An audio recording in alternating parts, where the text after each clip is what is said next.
The Rebbe soll gesund sein began the Farbrengen this afternoon how Shabbos Mevorchim is a general inyan pertaining to each and every Shabbos Mevorchim. And every Shabbos Mevorchim we always bless the incoming month, and it is always done while we are still in the outgoing month. For example, today was Shabbos Mevorchim. Today's date is Chav Dalet Shvat, so we are 24 days in the month of Shvat. However, while we are still in Shvat, we are giving bracha to the month of Adar Rishon, in this case, as it is this year in Ibiyah. The Rebbe compared it, we find something similar in Halacha. How one who's considered a great Talmud Chacham, the Gemara describes him, Gemara uses the expression, U'v'soyrasa yehege yomam v'loyla, he harav in Torah day and night. So the Gemara raises the question, we know Torah is Hashem. Here we say v'soyrasa, it is his own acquired Torah. So Gemara responds that this person has learned to such a level that Zacha, he merited that the Torah should become Torah Sai. It is considered as if he has acquired his Torah. He has put in so much energy into Torah and so much effort into Torah that Torah is considered Torah Sai. It is his own Torah. So one who is in such a level that he can be described as Torah Sai, and this also is reflected in Halacha, that if we know that we are supposed to honor a Talmud Chacham. However, Talmud Chacham shemachal al kvoida, if a Talmud Chacham was meichel, he forgave on himself being honored, the halacha is kvoidei machal. It is okay. It is okay. The entire reason why we honor this person is because this person has achieved a tremendous amount in learning Torah. So actually, we're not honoring him personally. We are honoring him for the Torah knowledge that he possesses. So how can he have an authority to be meichel on his own kavod? Actually, he's meichel on the Torah's kavod. Still, the halacha tells us that he can do so. Why? Because it is his own Torah. At the same time, we find that when it comes every morning to Birchas HaTorah, when he has this specific Talmud Chacham has an aliyah in Torah, he benches what kind of bracha? Baruch atah Hashem noisen HaTorah. So the Rebbe is using this as an example where we see two madreges being united. The same applies when we're talking about the months of Shvat and Adar. Though Shvat and Adar are two separate inyanim, however, the month of Adar receives its bracha while we are still in the month of Shvat. On one hand, there's a certain sequence which we have the Jewish months, and after Shvat comes Adar. On the other hand, if we look a little deeper into the details of each and every month, in the MS, each of them represents completely different inyan. The month of Adar is a month which is noted for the nisim which HaKadosh Baruch Hu performed in the month of Adar, to the extent that it's even reflected in the word of Adar. Adar corresponds to the concept of Adir Balvonoin Yiske. Rabbeinu Shalom coming across as tremendously powerful. Adir Balvanai. When we're talking about a month of Shvat, Shvat does not have anything specialty to it, on one hand, because in general, every month, in Hebrew, a month is called a Chodesh. Chodesh stems from the word Chidush, renewal. So on one hand, the Rebbe says we have to say that every month has some sort of a chidush, something new which this month brings with it. However, when we're talking about the month of Shvat, in Shvat we find an inyan of repeat. It's discussed in last week's Farbrengen. Moshe Rabbeinu, before he passed away, set aside from the beginning of the month of Shvat, Ba'ashtei Asa Chodesh, Be'echad LaChodesh, Torah tells us, Hoyel Moshe Ba'eres HaTorah Hazos. This is from Rosh Chodesh Shvat on until Zayin Adar, Moshe began to explain and to interpret Torah. What's the pshat? He interpreted and explained something which the Yidden already possessed, which the Yidden already had. Bayeres HaTorah HaZois, this Torah which one was able, Mar Zeh Zois is an expression which we always tie in, Mara Be'etzboi V'oimer Zeh, something which is extremely visible, which the Yidden had already from before, and they had access to it from before. However, Moshe Rabbeinu, before he passed away, he was Bayeres HaTorah HaZois. He interpreted this Torah and explained it well enough so that the Yidden should understand. Even if we're talking about the Inyan of Chamish Osa B'Shvat, which on one hand is a Tu B'Shvat, which is an outstanding day in the month of Shvat. So as discussed in the Tu B'Shvat Farbrengen, the Farbrengen afterwards, the Rebbe discussed then, where do we find the source that we do not say Tachnun on Tu B'Shvat? And most Rishonim and Achronim who raise this question come to the conclusion that what is our source that we do not say Tachnun on this day of Tu B'Shvat? Because the Mishnah in the beginning of Rosh Hashanah begins, Arba Rosh Hashanah, there are 4 Rosh Hashanahs. And the Mishnah details and tells us each and every one of them. So the Rishonim say, Midekalinhu, being that the Mishnah included Tu B'Shvat together with the other Rosh Hashanahs. And for example, Echad B'Tishrei Rosh Hashanah, we definitely know is a day that we don't say Tachnun on. So Midekalinhu, being that Tu B'Shvat is included together with all the other Rosh Hashanahs, that's our source to say that on Tu B'Shvat we do not say Tachnun. So what do we see from this? That Tu B'Shvat in its own does not have a source not to say Tachnun. Then we have another inyan that happened in the month of Shvat. The month of Shvat was the Histalkus, the passing away of Frierdiker Rebbe. So on one hand we know that the passing away of a tzaddik is referred to in Lashon HaZoyah with the expression of Hilula. Hilula meaning a chasana, a simcha, because the passing of a tzaddik brings with it tremendous spiritual rewards which the tzaddik cares for his followers. After he leaves this world, he never parts from them, as the Alter Rebbe explains in Igeras HaKodesh. But on the other hand, the Rebbe says, ask a Ben Chomish Lemikra, ask a 5-year-old, and he will tell you that the Chazal tell us that the passing of a tzaddik is considered just as the same type of a consequence as Sreifas Beis Elokeinu, as the destruction of the Beis HaMikdash. So if we go ahead to compare the 2 months, the month of Shvat to the month of Adar, they are completely apart one from another. The month of Shvat is a month which does not possess such outstanding inyanim as the month of Adar does. And Adar is a month Adir Balvanin Yizge. And here we are told that when do we bench the month of Shvat? How did the Chachamim arrange it? The month of Adar, that we bless the month of Adar while we are still in the month of Shvat.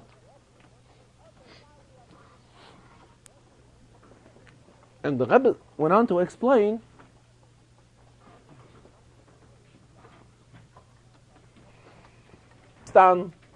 what Alter Rebbe writes in Igeras HaKodesh. In Igeras HaKodesh there are 2 letters. Letter number 27 and letter number 28. The Rebbe refers to them Simin Zach and Simin Koyach. Zach meaning purity, which combines Chav Zayin, 27. And Koyach is 28, Chav Ches. In these 2 letters, it is discussed the inyan of the ptira of the passing of a tzaddik. I'm looking for an expression. The Rebbe also referred that by the passing of the Frierdiker Rebbe,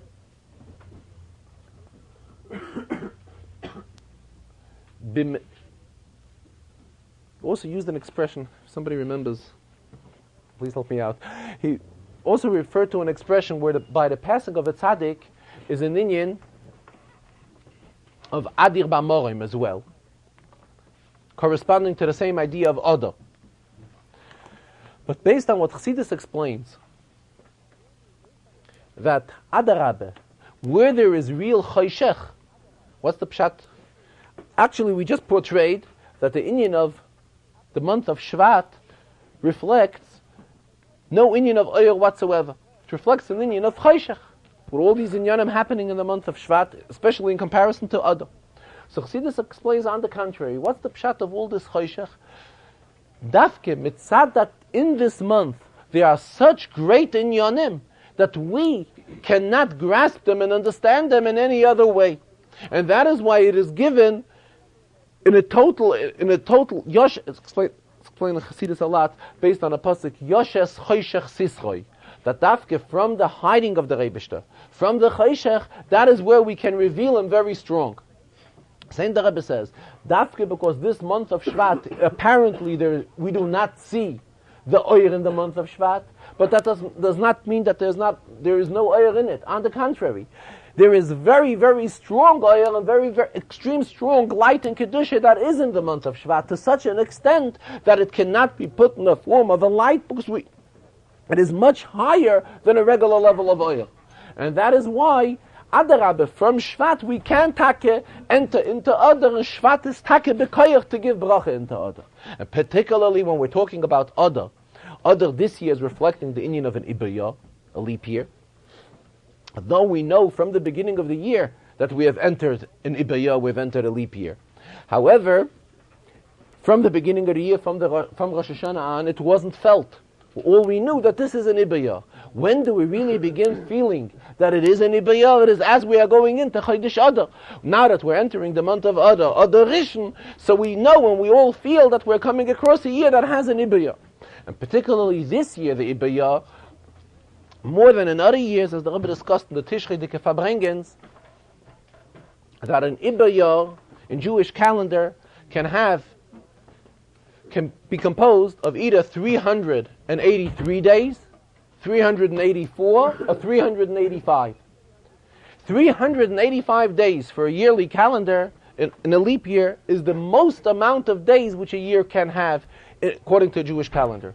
This year we have, not only is it in a leap year that we have an additional month of Adar, but in this additional month of Adar we come to the fullest amount of days, the largest number in days which a Jewish calendar year can have. This year has 385 days. This is a year where the inyan of Ibor is stressed very strongly. What is the whole idea of an Ibayah of a leap year? Where does the inyan of an Ibayah originate from? It originated being that in the times when there used to be Mechadish, set a month, not as we have now a fixed calendar, but the setting of the month was according to new Eidos, according to witness, that each time they would go out and see the new moon, they would come to Bezdin and report that there is a new moon, and that's Bezdin would respond Mekudesh and have a new Chodesh. They would run into problems catching up because of the Yontav of Pesach. Yontav of Pesach, the Torah tells us that the Yontav Pesach also always has to be Ba'aviv in springtime. So catching up between the calendar year according to the sun and a calendar year according to the moon, which is the months. So if not putting in an extra month, Pesach would not fall out. After a couple of years, Pesach would not fall out Ba'aviv. And the Torah tells us that it has to be Ba'aviv. So that is why, in springtime, that is why there was an arrangement made that every few years there is an inyan of an Ibayah, an inyan of a leap year. So what do we see from this? That the whole inyan of a leap year comes to correct that everything should be on time. Everything should be properly. Memela, now that we are this year in a leap year, and it's not stam a leap year, Ibayah, it's an Ibayah with the largest number of days which a year can ever have, what does this remind us? What does this call for? That it is an opportune and proper time that we should seriously think into correcting all inyanim which require to be corrected and adjusted properly, because this is what the whole concept of an Ibayah calls for. The Rebbe added on, should Mashiach come immediately, as we take a hope he should, and especially tonight, Motzei Shabbos, the Suda of Motzei Shabbos Malva Malka is a Suda that has a Shaychus to Mashiach. Suda David Malka Mashiach. That's how this meal is referred to. And once Mashiach comes, then again we will be setting the months according to witness, which will come and see what they saw the new moon. However, now that we have already benched the month of Adar, though we did not come to Rosh Chodesh yet, and Mashiach should even come tonight, as long as already it was declared that this is the month of Adar. It was announced today in Shul that we all benched the month of Adar, and we announced when Rosh Chodesh will be, that Rosh Chodesh will be this forthcoming Friday and Shabbos. It has already remained so, and this is how it will be, that this is when Rosh Chodesh will be. All this is B'negeya Shabbos Mevorchim, and the months of Shvat and Adar. If we go a step further, it will also be very meaningful to note the date that which we are in today.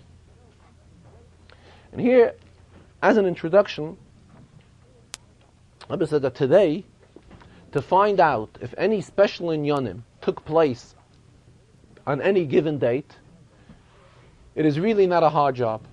It is very easy to find out. Why? Because we are living in a generation where there are svarim, whether we want to call them ma'asfim, those that have gathered and accumulated all types of informations, or we want to refer to them as an encyclopedia. Whatever title we want to refer to these svarim, but in today's generation it has become extremely easy and very accessible to look up any type of information which one wants to gather.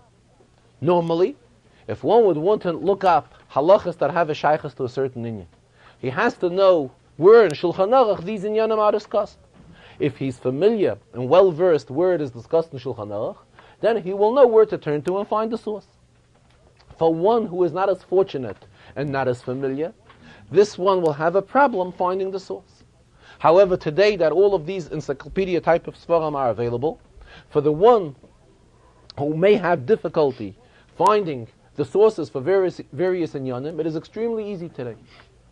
The truth is, however, the Rebbe says, that even for the one who is well learned and well versed and knows where to take original sources of inyanim, he shall not be ashamed and bashful to make use of these type of svarim, of svarim that are considered ma'asfim, that accumulate and gather various material, because once it was accumulated and gathered and we all have it ready and accessible to us, we should definitely make use of it and not waste our time going to look into the original sources of Gemara and Poskim and so forth. And on the contrary, if we have free time, we can spend this time in learning deeper and understanding better these inyanim and Torah. The Rebbe wrote an example. He said that if a yeshiva bacher should be asked where hilchas taruvas are discussed, halachas of mixtures of, normally when we refer to taruvas, we mean a mixture of meat and dairies, or mixtures of kosher and non-kosher food. Naturally, he will respond that where is it discussed? It's discussed in hilchas taruvas in the Yeridei. That would be the initial response of a yeshiva bacher. However, so that a Chabad yeshiva bacher will also realize that not only is it discussed in Yeridei, but in Orach Chaim, in Chelik of Orach Chaim, there are tremendous amount of halachas regarding hilchas taruvas. Where is it? In hilchas Pesach, where the dinim of Pesach are discussed, and where the halachas are discussed, how we are supposed to kasher things for Pesach. In those halachas, there's a tremendous amount of halachas pertaining to dinei taruvas in general. So we see that not only is hilchas taruvas in Yeridei a source for the dinim of taruvas, but in the hilchas Pesach there are many simanim which are extremely important for one who wants to learn through the dinim of taruvas. So, getting back, the Rebbe says, if we want to look up what specifically happened on the day of Chav Dalet Shvat, on today's date, it is very, very easy. There are svarim that tell us each and every special thing that may have occurred on any day. Just to mention the very famous one, there's a sefer called Dvar Yom B'Yomai, which tells us in detail anything in Jewish history that may have occurred on any day. And if we look into the Dvar Yom B'Yomai, we find what happened on Chav Dalet Shvat as well. Rebbe says he's telling us where he found what happened on Chav Dalet Shvat, so we should not suspect him that he has bikiyas and was able to find on his own what is so special about this day of Chav Dalet Shvat. So the Dvar Yom B'Yomai brings that on this day HaKadosh Baruch Hu said a special nevuah, special prophecy was said to the Navi Zechariah. When was this said? B'yoyim esrim v'arba, the 24th day, la'ashtei asa chodesh, for the 12th month, hu chodesh Shvat. B'shna shtayim l'dayavesh, there was a dvar Hashem el Zechariah ben Barachyo ben Idei Hanavi leimer. What is the contents of the nevuah which HaKadosh Baruch Hu has told Zechariah on this given day? HaKadosh Baruch Hu here is talking how Yidden are in Golus, and Kol Ha'aretz Yesheves V'Shaketes. And everybody around the Yidden are sitting calm and peaceful, and do not mind the fact that Yidden are in Golus. Then the pasuk goes on weiter. HaKadosh Baruch Hu says, Ketzef Godel ani koitzef ala goyim, I'm extremely angry on these goyim hasha'ananim, who are sitting so relaxed at the time when Yidden are in Golus. The word sha'ananim is a word which describes to the fullest extent peacefulness of a person. In Pasuk Yud Aleph, the expression is Yesheves v'Sheketes, sitting quietly. However, in Pasuk Tesvav and Zechariah, there's a stronger expression expressing the idea how the Goyim are quiet and not regarding themselves to the fact that Yidden are in Golus, and this is expressed in the word Shanun. The Gemara tells us, Kol nevuah shehutzrecha l'doros nichteva. There were many prophecies which the Nevi'im heard from HaKadosh Baruch Hu. However, not everything was recorded. Not everything we have in Sifrei Nevi'im. Anything which we have in Sifrei Nevi'im is something which there is a hira, there is a lesson which we can derive from it eternally at all times. What is the lesson that we can derive from this inyan regarding the Goyim's not caring of the fact that the Yidden are in Golus? The Rebbe says, Bereishes b'shvil Yisrael shenikru reishes.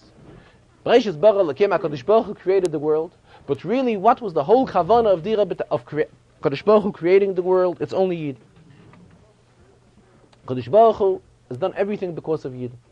So if there's something going on by the Goyim, that the Goyim are sha'ananim, they are careless to the fact that Yidden are in Golus, who is really at fault? It is the Yidden that are really at fault about it. Because Yidden do not care that we're in Golus. That is why Goyim also have such a feeling. The first split, the first opening is by Yidden. Here the Rebbe began talking with a tremendous amount of pain and agmas nefesh. The Rebbe says, it is for 33 years that he's constantly talking about this inyan, how Golus should stop. I'm referring to an expression which the Rebbe uses at times, a Russian expression, Daloi Golus. Enough with Golus. The Rebbe says it is irrelevant in what language we use these expressions, whether it's said in Russian or in a different language. The whole idea is that we have to make up our minds that we do not want to stay in Golus anymore. And we don't want the Rebbeinu Shalom should keep us in Golus. And what happens? The Rebbe says he talks by Farbrengens.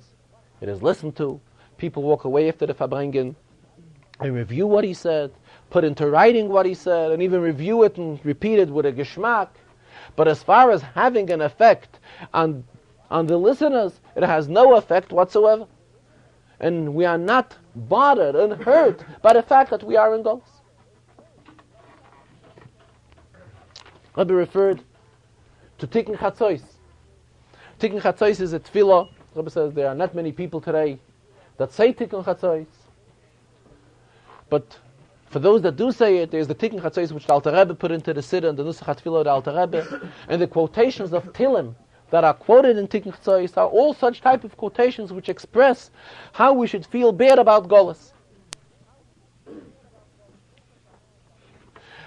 There's a Nusach that has, the Alter Rebbe did not enter it into his Nusach, but still there is such a Nusach that has an expression where we express throughout reciting Tikkun Chatzois an expression of Hoi, begging the Rebbeinu Shalom 6 times with the same expression, repeating that the Rebbeinu Shalom should make an end to Golus, which this is what Tikkun Chatzois is all about. Begging the Rebbeinu Shalom should put an end to Golus. Where do we find, if it goes a step further, that the Goyim are not allowed to keep Yidden in Golus? We know that there are 7 mitzvahs of Bnei Noach, and there's none of this, which the Rebbe has been talking about recently, but there's none of the 7 mitzvahs of Bnei Noach which say that the Goyim shouldn't hold Yidden in Golus. The Rebbe says it is definitely one of the Zion mitzvahs of Bnei Noach that the Goyim shouldn't be careless about the Yidden. Where is this? It is the mitzvah that forbids Goyim, Bnei Noach, to eat Eva min Achai. Why does it forbid? What is the reasoning for the mitzvah that Bnei Noach are also to eat Eva min Achai?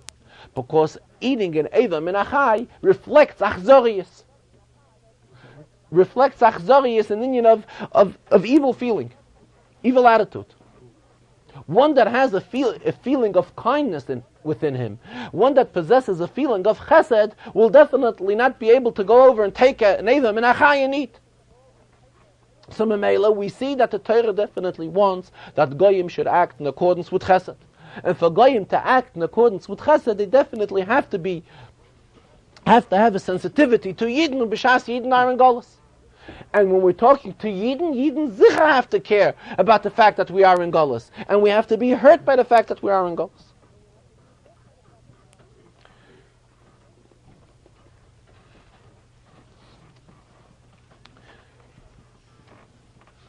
After talking about this inyan,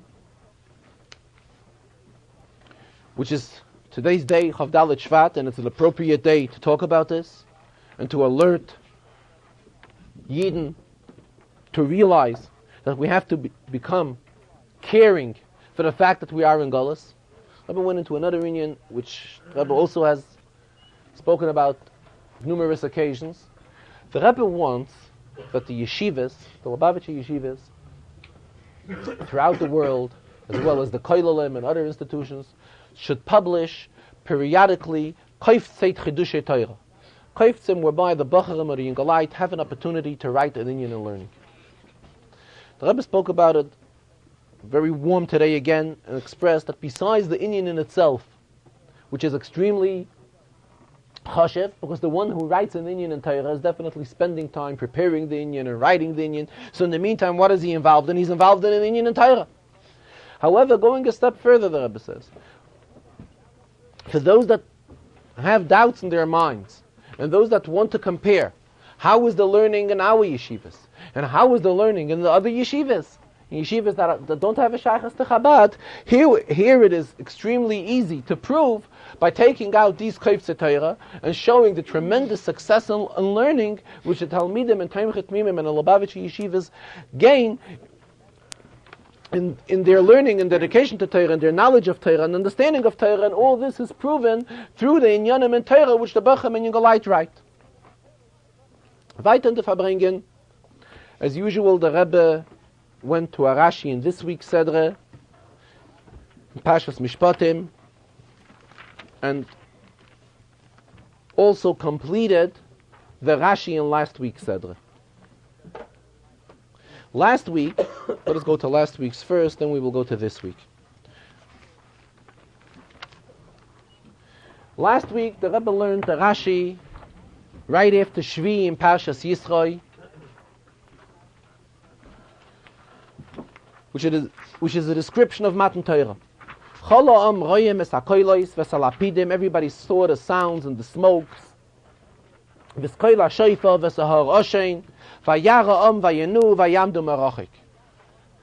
Rashi commented, Kapitel Chav Pasuk Tesvav. Rashi comments based on the words V'chola Am Royim, that what happened was everybody in Klal Yisrael was able to see. Melamed Sheloi Hoya Behem Echad Suma. Nobody was left blind. Then Rashi goes ahead, Umenayin Sheloi Hoya Behem Ilaim. There was not even anybody that wasn't able to speak. Talmud Loima Vayanu Kolam. The entire nation responded. They were all in a position capable of responding. Everybody responded Nasa v'nishma. So that means that everybody was able to hear. We will do and we will listen, we will hear. The Rebbe last week explained that the source for this Rashi is a Mechilta. The Mechilta adds on two more things. That at Matan Torah, lo yehoyu chigrim, there was no one limping at Matan Torah. What's the Raya? Where do we know this? Shenema, there's a pasuk, vayisyatzvu, that they were all standing tachasahah, at the foot of Bar Sina. So if they were all standing, the Mechilta says, is a simon, there was no one limping. So the Rebbe last week learned that Rashi does not quote this fourth category, because in Pshuta Shel Mikra, there's really no raya that those who were limping were healed. Why? Because even one may limp when it comes to walking, but he can still be standing. And all the pasuk says, Vayis Yatzvu, they were standing. The pasuk doesn't describe their walking. Today the Rebbe went a step further in this Rashi, and the Rebbe was medayik that the expression of Visyatzvu means a very strong standing. There is Amida and there is Yitziva. Amida means standing. Yisyatziv is a much stronger standing. Brought the pasuk Atem Nitzavim Hayom Kulchem. It's a very strong way of standing. And b'shas we are talking about a strong way of standing, a real firm standing, then there is definitely a difference if one limps or one has healthy feet. So we're again back to the question, why doesn't Rashi quote the fourth category as well? Which pasuk does it say we're standing?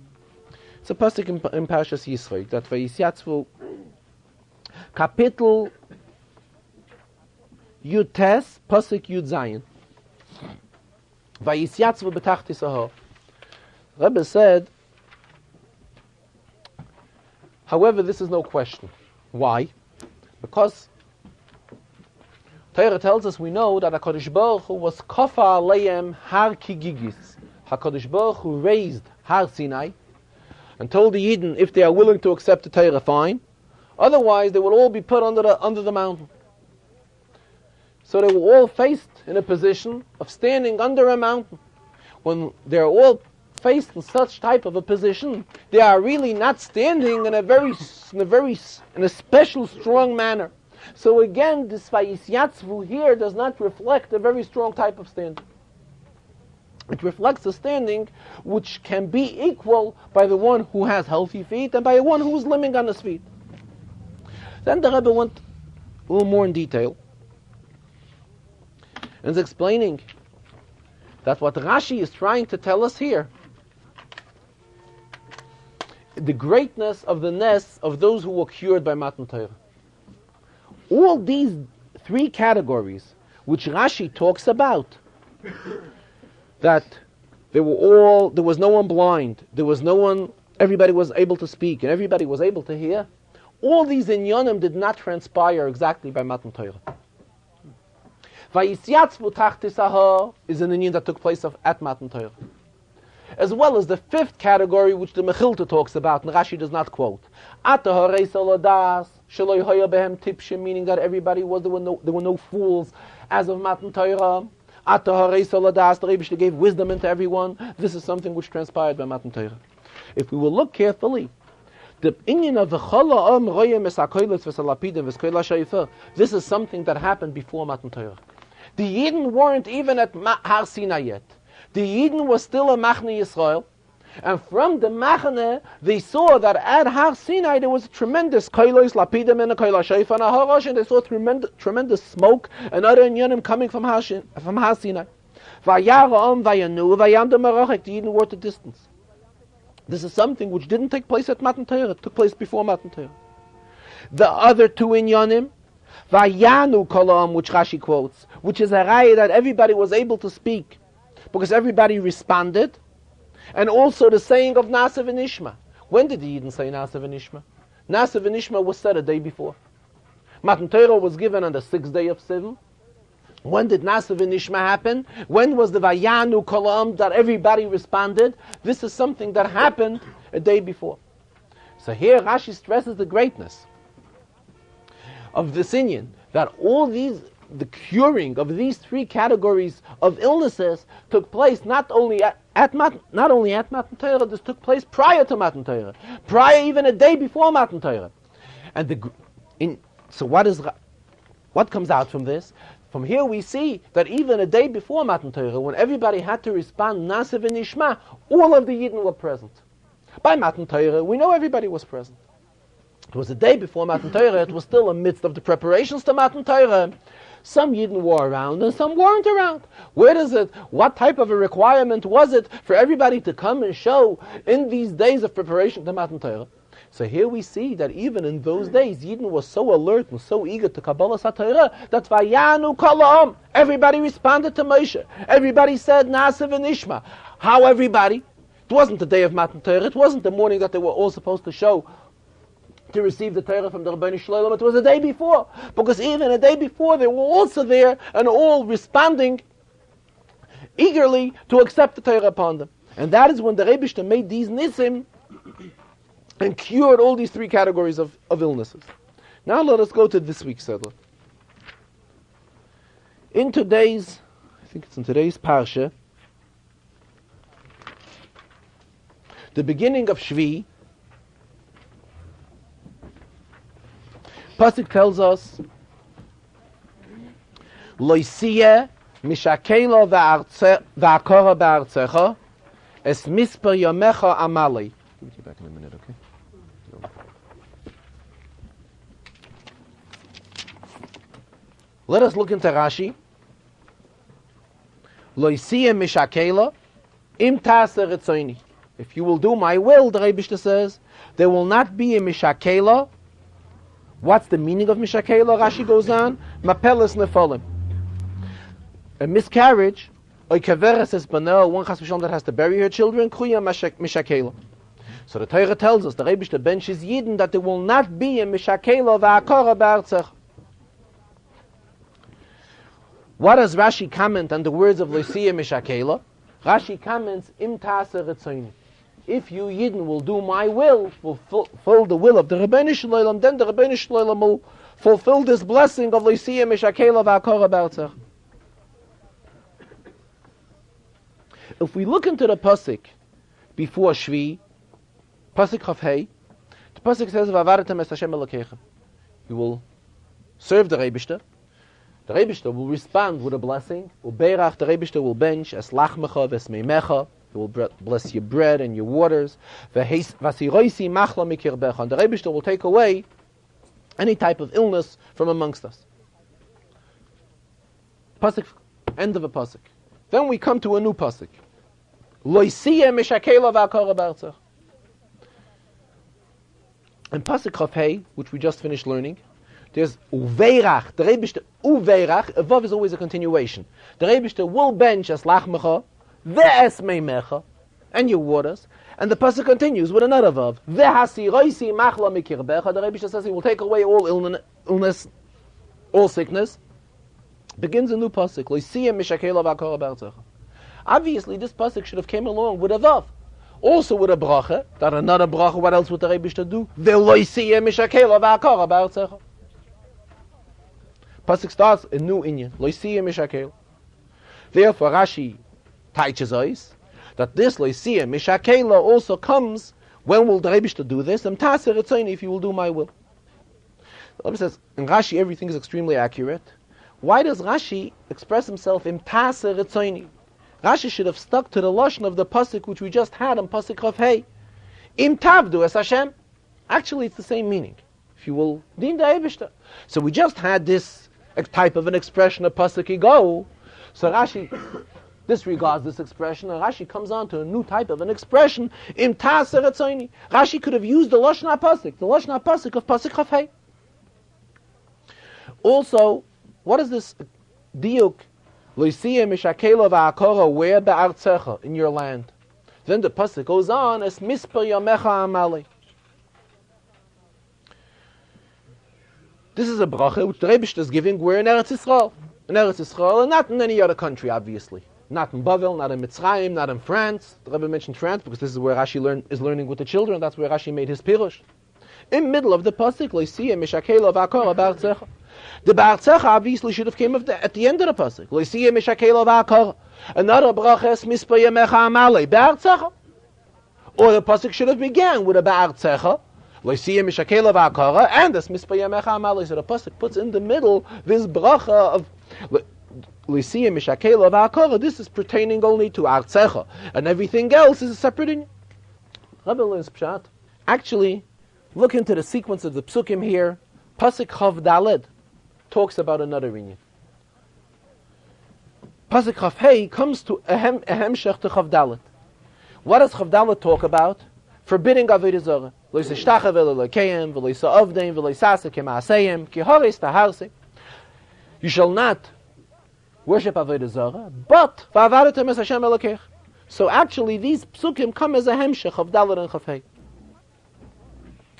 Pasuk Chavav, which is the pasuk which we are talking about now, the pasuk, the first pasuk after Shvi, has no shayachas to this. Torah said we're not allowed to din avodah zarah, but we should serve the Rebbeinu Shalom, not to avodah zarah. This has already been discussed prior to Shvi. Now, when it comes in Shvi, a new inyan begins. The Rebbe is promising us, Loisiye mishakelo v'akora ba'artzecha.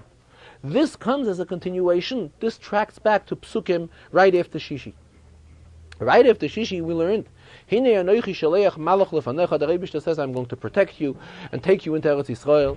Hishama mipanav, ushma b'koiloi, listen to him, al tamer boy, don't rebel what he says. You should listen and observe all the mitzvahs. Shma b'koiloi, meaning to listen to all of the mitzvahs which HaKadosh Baruch Hu has told us. Here, Pasik Chavav comes behemshech to what was discussed a few psukim ago. And here it comes behemshech saying that if we will observe to all the mitzvahs of HaKadosh Baruch Hu will reward Yidden with loisiyah mishakela v'akora ba'artzecha. And this is something new which we haven't found in the Torah until now. Normally we find the Rebbe gives Yidden a bracha and does not specify where the bracha will have a shaychus. Later the child comes to B'chukoisai. The child will learn in B'chukoisai, in B'chukoisai teleichu, v'smispoisai tishmeiru. There is a reward. There's a reward for mitzvahs. The Rebbe promises, v'nasatis kishmeichem bita. Here is the first time in Chumash we are coming across where the Torah gives a bracha to Yidden, and there's a stress that this bracha will be mekuyim ba'artzecha. This is the specialty of this bracha. The Rebbe is telling Yidden, if you will be observing Im Taser Etzaini. This is what Rashi says. Because this has no shayches. Im Tavdu es Hashem Elokeichem. Because Im Tavdu es Hashem Elokeichem, what was discussed in Pasuk Chav Hey, is discussed serving the Rebishter, the contrary to Avodah Zarah. Here we are talking in general. Im Taser Etzaini. You will fulfill the will of Hashem. How does fulfilling the will of Hashem have a shayches here to Shvi? Because this was discussed a few psukim ago. It was discussed right after Shishi. So the Rebishter says that if Taser Etzaini, the Rebishter will reward Yidden with loisiyah mishakela v'akora ba'artzecha. That in the entire land of Eretz Yisrael there wouldn't be an need of miscarriages. B'shas Yidden will feel sich of Taser Etzaini. The Rebishter cannot promise loisiyah mishakela v'akora anywhere when Yidden will gefin sich im Taser Etzaini. As the Rebbe cited an example, the Rebbe cannot promise Lycia, Mishakela, V'akora, and all of France at the time Yidden will be Tasur Etzaini. The Rebbe is giving this as a special bracha to Yidden in Eretz Yisrael. That it's going to be something so successful that in Tasur Etzaini it's going to have an effect on all the residents of Eretz Yisrael. That all the residents of Eretz Yisrael will be blessed and guaranteed that there wouldn't be an inyan of Mishakela. And this is only an inyan which the Rebbe said, B'artzecha. Weiteres misper yamecha amalei, the other half of the pasuk. This has no shaychus to Artzecha. This is something which can happen anywhere. Could be Mitzrayim, could be Bavel, could be wherever Yidden are. The Rebbe promises this misper yamecha amalei. Something which will have an effect on the entire Sviva. Not only on these individuals, something which will bring about a bracha to the entire environment. That loisiyah mishakela v'akara, this, where will it help on the entire environment? This is only B'artzecha. So this is the Pshuta Shel Mikra of how we see every word is accurate. And Rashi uses the expression Im Taser Etzaini. And Rashi does not use an expression which has a shaychus to the Friedika pasuk, because here is a new inyan that tracks back to a few psukim ago, and everything is extremely accurate for the Ben Chomesh Shel Mikra. Rebbe went on that he's been quoting recently a Gemara based on the pasuk v'hayu melachim umnayich v'sareseim menikosayich. That the pasuk tells us that Yidden will be rewarded, that kings will do work for us. And the Rebbe says, many are asking the question, where do we see the inyan of melachim umnayich nowadays? The Gemara ties it into a story that there was a Tana who was wearing his gartel, and his gartel wasn't set properly. The mother says that and the Tana was near the king, so the king arranged his gartel on his beggar. So here we see the Gemara says, "V'hayu melachim umnayich," that a melech did something for a yid. But this week, 3 days ago, the Nasi, the President of the United States, spoke a speech which can definitely be identified in the realm of Mahayu Malachim Umnayich V'Saraseyim Menikasayich, meaning that kings praise and appreciate and do work for us. The Rebbe says that everything is b'hashgacha pratis. We know the shit of the Baal Shem Tov, and it's not only the Baal Shem Tov, it's prior to the Baal Shem was discussed the inyan of hashgacha pratis. And sources are brought in Svarim prior to the Baal Shem, which tell us the importance of hashgacha pratis. However, the way the President of the United States spoke this week, he expressed totally the idea how la'avdei kulam shechem echad, the importance how all the goyim shall unite and all serve the Rebishter, and was stressing the greatness of being close to the Rabbeinu Shloim. And towards the end of the speech, primarily, where he stressed that those people, those citizens in this country who want to give their children a religious education, the President feels that being that these people are not sending their children to public schools and are sending their children to private religious schools, they shall get what it's called, I didn't use this expression, a tax tuition credit because they are sending their children to parochial schools. And this is something which President Rebbe says is well aware that there are those who are well against this and claim that it is against the Constitution to do such type of things, and are very much not in favor of this. And taking all this in consideration, the President said and pledged that he will see to it that this will be fulfilled, that those parents who are spending on the religious education of their children and want that their children should get a religious education and therefore cannot send their children to public school because not enough religion or not any religion at all is taught there, and therefore have to come on to send their children to parochial schools, the President feels very strongly that these people should get a tax credit. And in general, the whole contents of the President's speech was where he stressed a tremendous need for godliness and for, as the Rebbe puts it into the pasuk, of la'avdei kulam shechem echad, how all nations will unite and serve the Rebishter with one shoulder. The Rebbe says, interesting, we always keep on stressing the importance of hashgacha pratis. Seems like that even those who are around the President and wrote comments on the President's speech pointed out that throughout his speech this week, the President received 42 applauses throughout the speech. What do we see? That Goyim as well are paying attention to an inyan of how many applauses, an inyan of how many, taking into consideration numbers and so forth. This is an inyan of hashgacha pratis. This amount of numbers versus another amount of numbers, paying attention to such type of things. So we see that was paid attention to how many applauses the President received throughout the speech. And what is, Rebbe went in explaining what is the meaning of an applause is something which expresses how the participants are expressing satisfaction and appreciating and joining in to whatever the one who is making the speech is saying. And at this time it was tremendous applauses, and to an extent of 42 applauses throughout the speech, whereby the President stressed such great and important inyanim.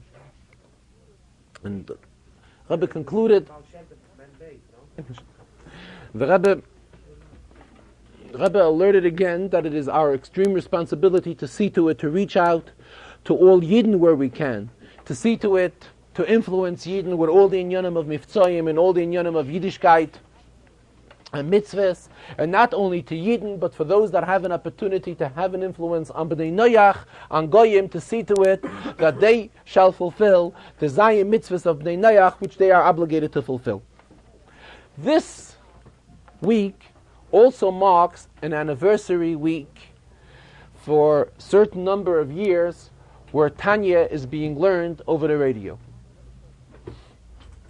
And the Rebbe said he's mentioning it briefly now, but he will discuss it at length, Mirza Hashem, in next Shabbos the Farbrengen and Shabbos Rosh Chodesh, when the Rebbe will Farbrengen again, Mirza Hashem. Because being that is an Indian that has a shaykhus to Mitzvah Shabbos, Tanya is learned on the radio Matzah Shabbos, so Mitzvah Shabbos has a shaykhus to the next Shabbos already. So being that we wouldn't discuss it at length today, it can be discussed properly next Shabbos as well. However, briefly the Rebbe pointed out that what is the Indian of learning Tanya, Chassidus, and Bechlal Divrei Torah on the radio? The Indian of the radio is something is said here, and within seconds it is carried to any part of the world. At the same time, there is no hagbala for zmanu makom, time and space, are no way any obstacle and any interference that the sound should travel thousands upon thousands of miles, and it reaches there. What does this whole inyan come to show us? So Bichlal, we're talking about an inyan of Pnimiyus HaTorah, which is, on one hand, is not an easy inyan. We're talking about an inyan of Chassidus, which requires proper understanding and proper dedication to learning. And as Chassidus explains, that at times there are inyanim in Torah where Chassidus quotes the Chazarah that Shlomo HaMelech was capable of giving 3,000 parables, 3,000 mishalim on an inyan. What's the pshat? An inyan requires 3,000 mishalim. Pshat is, without the 3,000 mishalim, we cannot understand the inyan.